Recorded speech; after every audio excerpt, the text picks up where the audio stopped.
더불어민주당 전당대회 돈봉투 살포 의혹의 정점으로 꼽힌 송영길 전 민주당 대표. 서울중앙지법은 어젯밤 송 전 대표에 대한 구속영장을 발부했습니다. 법원은 거액의 불법 정치 자금을 수수하고 당대표 경선과 관련한 금품 수수에 일정 부분 관여한 점이 소명됐다고 판단했습니다. 그러면서 사안이 중대하고 증거인멸에 염려도 있다고 영장 발부 사유를 밝혔습니다. 송 전 대표는 2021년 민주당 전당대회를 앞두고 당내 의원과 지역본부장들에게 돈봉투를 살포하는 과정에 개입한 혐의를 받고 있습니다. 검찰은 또 송 전 대표가 외곽 후원 조직을 통해 불법 정치 자금을 받고 소각 처리 시설 인허가 로비 대가로 뇌물을 받았다고 의심하고 있습니다. 앞서 열린 구속영장 심사에서 검찰은 500쪽이 넘는 의견서 등을 토대로 증거인멸 우려를 집중 부각시켰습니다. 신문을 마친 송 전 대표는 증거인멸 우려에 대한 검찰 주장을 직접 반박했습니다. 그럼 우리는 방어권 행사하기 위해서 참고인한테 상황이 어떤지 전화하고 그런 것을 그 전화했다고 증거인멸이다 그렇게 말하면 너무 불공정한 게임이다. 송 전 대표가 구속되면서 돈봉투를 받은 것으로 특정된 현역 의원들에 대한 수사에 속도가 붙을 것으로 전망됩니다. KBS 뉴스 박영민입니다. 송영길 전 더불어민주당 대표에게 적용된 혐의는 3가지입니다.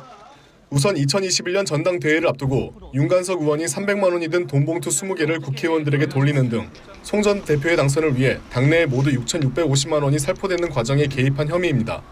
검찰은 송 전 대표가 돈봉투 살포를 지시했거나 묵인했다고 의심하고 있습니다. 송 전 대표의 외곽 후원 조직인 먹고사는 문제 연구소를 통해 7명으로부터 받은 7억 6,300만 원에 대해선 정치자금법 위반 혐의를 적용했습니다. 검찰은 특히 이 가운데 4천만 원은 전 여수상공회의소 회장 박모 씨로부터 소각처리시설 인허가 청탁과 함께 받은 뇌물이라고 판단했습니다. 검찰이 제시한 불법 정치자금 혐의액을 모두 합하면 8억 2천만 원을 넘습니다. 검찰의 구속영장 청구에 송 전 대표 측은 명백한 별건 기획수사라며 반발했습니다. 당내의 잔치이고 당내 내부의 어떤 자율성이 더 보장된 영역인데 이것을 가지고 특수부가 이렇게 수사하는 것은 헌정사상 처음 있는 일입니다. 하지만 검찰은 구속영장 청구서에서 금권에 의한 매표 행위는 민주주의의 근간을 무너뜨리는 중대범죄라고 강조했습니다. 수사가 진행되는 동안 송 전 대표의 전 보좌관과 윤관석 의원 등 민주당 전현직 관계자 3명이 구속되고 수수 의혹을 받는 허종식, 임종성 의원에 대한 압수수색까지 이뤄진 상황. 송 전 대표에 대한 구속영장 발부 여부는 돈봉투 수수 혐의를 받는 현역 의원 소환 조사에도 영향을 미칠 것으로 보여 8개월여를 이어온 검찰 수사의 분수령이 될 것으로 보입니다. KBS 뉴스 김영훈입니다. 13시간에 걸친 조사 끝에 송영길 전 민주당 대표가 검찰 청사를 빠져나옵니다. 송 전 대표는 대부분의 검찰 질문에 진술을 거부했습니다. 진술 거부권을 검찰은 200쪽 분량의 질문지를 바탕으로 송 전 대표의 혐의를 집중 추궁했습니다. 송 전 대표는 2021년 민주당 전당대회를 앞두고 현역 의원들에게 300만 원이 든 돈봉투 20개가 전달되는 등 모두 9,400만 원이 살포되는 과정에 관여하거나 묵인한 혐의를 받고 있습니다. 또 외곽 후원 조직인 먹고사는 문제 연구소를 통해 3억여 원의 불법 정치자금을 수수한 혐의도 받고 있습니다. 수사팀은 어제 오전 조사에선 연구소 관련 불법 정치자금 의혹을, 오후엔 돈봉투 의혹을 집중적으로 조사했습니다. 정치적 기획 수사, 별건 수사를 하는 검찰에게 묵비권을 행사했다는 건데 앞서 빠른 소환 조사를 요구하며 2차례에 걸쳐 검찰에 자진 출석했던 기존 입장과는 사뭇 달라진 모습입니다. 좀 의아하게 생각할 수가 있다고 봅니다. 근데 제가 검찰 소환 조사를 요청했던 것은 신속한 종결 처분을 마련했던 것이고 송 전 대표는 또 정당법 사건을 특수부가 수사하는 것은 헌정사상 처음이라고 주장하며 법정에서 다투겠다고 말했습니다. 조사를 마친 검찰은 송 전 대표에 대한 추가 소환과 구속영장 청구 여부를 검토할 계획입니다. 또 돈봉투 수수 혐의를 받는 현역 국회의원들에 대한 소환도 추진할 방침입니다. KBS 뉴스 김진호입니다. 민주당 전당대회 돈봉투 의혹의 수혜자로 지목된 송영길 전 대표. 검찰은 송 전 대표가 프랑스 파리에서 귀국한 지 닷새 만에 자택과 옛 주거지 등을 압수수색했습니다. 압색 어느 정도 됐나요? 압수수색 대상엔 송 전 대표가 2015년 설립한 먹고 사는 문제 연구소도 포함됐습니다. 송 전 대표의 정치 활동을 돕는 후원 조직으로 알려진 곳으로 검찰은 연구소 임원의 휴대전화와 회계 자료 등을 확보했습니다. 연구소로 들어온 돈이 전당대회 당시 경선 캠프로 흘러들어갔는지 살펴보겠다는 겁니다. 경선 캠프의 전반적인 자금 흐름으로 수사가 확대된 건데 검찰은 전당대회 당시 살포된 돈이 이미 알려진 9,400만 원보다 더 많을 것으로 보고 있습니다. 실제로 검찰은 이번 압수수색에서 송 전 대표 명의의 통장과 비서관과의 돈 거래 내역 등을 확보한 것으로 확인됐습니다. 다만 송 전 대표의 측근은 연구소 자금을 송 전 대표가 개인적으로 이용하진 않은 것으로 한다고 밝혔습니다. 하지만 검찰은 송 전 대표가 돈봉투 조성과 전달을 지시했거나 알고 있었는지 나아가 직접 돈을 뿌렸는지까지 확인할 방침입니다. 지난 24일 귀국 후 검찰의 자진 출석 의사를 밝히기도 했던 송 전 대표는 돈봉투 자체를 몰랐다는 입장. 30분 단위로 정신없이 뛰어다닐 때였습니다. 후보가 그런 캠프의 일을 일일이 챙기기가 어려웠던 사정을 말씀드립니다. 검찰은 압수물 분석이 끝나는 대로 송 전 대표를 피의자 신분으로 소환해 조사할 방침입니다. KBS 뉴스 황인규입니다. 송영길 더불어민주당 전 대표가 조금 전 파리에서 기자회견을 열고 2021년 전당대회 돈봉투 의혹의 모든 책임은 자신에게 있다며 진심으로 죄송하다고 말했습니다. 뼈아프고 통절한 책임감을 느끼고 국민 여러분과 이재명 대표를 비롯한 당 지도부, 의원 여러분, 당원 동지들께 거듭 죄송하다는 말씀을 드립니다. 또 국민의 한 사람으로서 당당하게 검찰의 수사에 응하겠다며 민주당을 탈당하겠다고 밝혔습니다. 결단을 하겠습니다. 저는 모든 정치적 책임을 지고 오늘부로 민주당을 탈당하고자 합니다. 당연히 민주당 상임 고문도 사퇴하겠습니다. 또 모든 문제를 해결하고 당에 복귀할 수 있도록 하겠다고 말했습니다. 송 전 대표는 검찰에 대해 자신의 사람들을 괴롭히지 말고 바로 자신을 소환해달라고도 말했습니다. 돈봉투 의혹에 대해 몰랐냐는 취재진의 질문에는 몰랐다고 답했습니다. 후보가 그런 캠프의 일을 일일이 챙기기가 어려웠던 사정을 말씀드립니다. 송 전 대표는 프랑스 현지 시각으로 오늘 저녁 비행편으로 귀국해 월요일 오후 3시쯤 인천공항에 도착할 계획입니다. 또 귀국 후 자신의 상황에 대해 다시 한번 말할 기회를 마련하겠다고 덧붙였습니다. KBS 뉴스 박민경입니다. 의원총회에 모인 120여 명의 민주당 의원들. 전당대회 돈봉투 의혹에 대해 다시 한번 사과했습니다. 당의 귀국 요청에도 파리에서 22일 기자회견을 예고한 송영길 전 대표에 대해선 거듭 조기 귀국을 촉구했습니다. 비공개 회의에선 송 전 대표에 대한 성토가 이어졌고 정계 은퇴 주장까지 나온 걸로 전해졌습니다. 의원들의 뜻을 프랑스에 있는 송영길 대표도 충분히 감안해서 향후 행동을 취해 주실 것으로 기대하겠습니다. 2년 전 전당대회에서 0.59%포인트 차이로 패배한 홍영표 의원은 송 전 대표에게 책임 있는 자세를 요구하고 국민에게 사과했습니다. 국민의힘은 송 전 대표 지역구에서 국회의원에 당선된 이재명 대표에 대해 책임론을 제기하고 있습니다. 이심 송심이라고 하는데 전당대회 사건에 이심이 있었다는 의혹에서 벗어나려면 이재명 대표는 송 전 대표의 즉각 귀국을 지시하고 한편 송 전 대표는 프랑스 강의 일정 등을 최대한 단축시키는 방향으로 조율해 기존 일정보단 앞당겨 귀국하겠다는 뜻을 측근에게 전한 것으로 알려졌습니다. KBS 뉴스 이승재입니다. 사업 청탁과 함께 10억 원을 받은 혐의로 구속된 이정근 전 부총장. 검찰이 오늘 이 씨를 구치소에서 불러 조사했습니다. 이 씨는 2021년 민주당 전당대회 당시 돈봉투를 마련하고 전달하는 과정에 녹음 파일을 남겨 이번 수사에 단초를 제공했습니다. 검찰은 다만 돈봉투 의혹과 관련해선 이 씨를 상대로 아직 피의자 조사는 하지 않았던 걸로 전해졌습니다. 이정근 위원장이 그 건 관련돼서 피의자 신분으로 조사받고 그런 거는 없는 걸로 알고 있어요.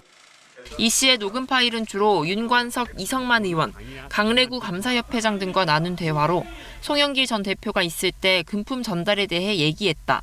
송 전 대표 본인도 직접 금품을 나눠줬다는 내용 등도 포함됐습니다. 검찰은 이 씨를 상대로 송 전 대표가 돈 봉투에 대해 언제부터 어디까지 알고 있었는지를 집중 추궁한 걸로 전해졌습니다. 또 송 전 대표 측근인 박모 전 보좌관과 주고받은 메시지에 대해서도 조사했습니다. 이 씨는 전당대회 며칠 전 박 전 보좌관에게 전달했음이라는 메시지를 남겼던 걸로 알려졌습니다. 검찰은 조만간 박 전 보좌관도 조사할 방침입니다.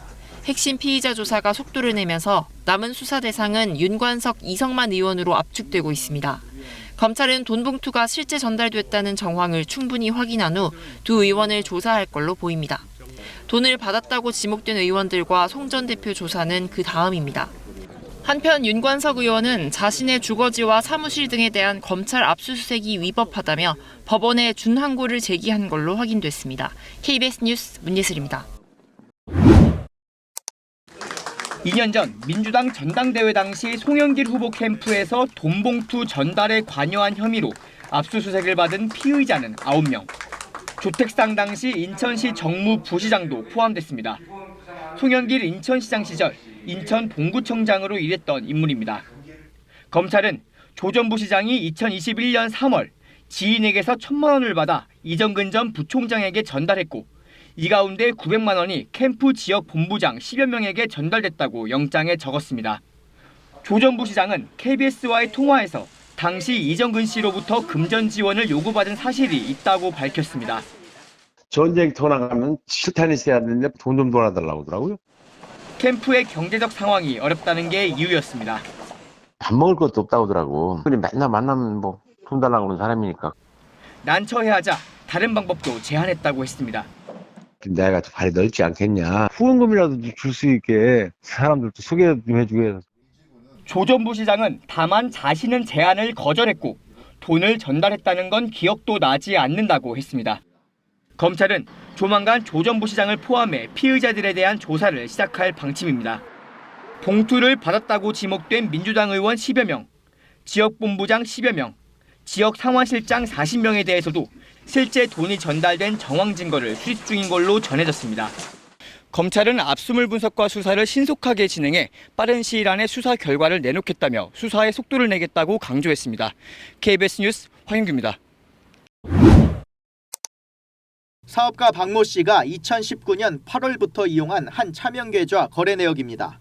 운전기사 이름으로 되어 있는데 박 씨가 지시하면 운전기사가 송금을 해왔습니다. 그런데 그 송금 내역, 수상한 부분이 있습니다. 2020년 총선 보름 전 조모 씨라는 사람이 이 계좌에 3천만 원을 입금하자 18분 뒤 그 액수 그대로 빠져나갑니다. 수신인은 당시 국회의원에 출마했던 이정근 전 더불어민주당 사무부총장입니다.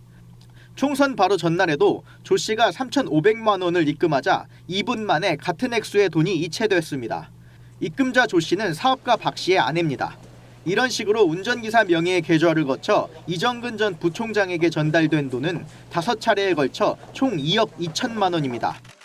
이 전 부총장 동생에게 1억 원이 송금된 기록도 있습니다. 이정근이랑 이정근이 동생인가 여기에 내가 한 게 3억 얼마로 되어 있는 것 같아요. 계좌 내역에. 검찰은 이 돈이 사업가 박 씨가 이 전 부총장에게 건넨 돈 10억여 원의 일부라고 보고 있습니다. 정탁과 관련됐거나 불법 정치자금을 제공한 것으로 수사팀은 의심하고 있습니다. 이 밖에도 수상한 자금 흐름은 더 있었습니다. 2020년 5월, 이번에는 김모 씨라는 사람이 문재인 통장에 3,500만 원을 입금했고 2달 뒤엔 또 다른 김모 씨가 같은 액수를 입금합니다. 이 2명의 입금자는 한 지방 공기업 직원들로 확인됐는데 검찰은 여기에도 청탁이 개입했는지를 들여다보고 있습니다.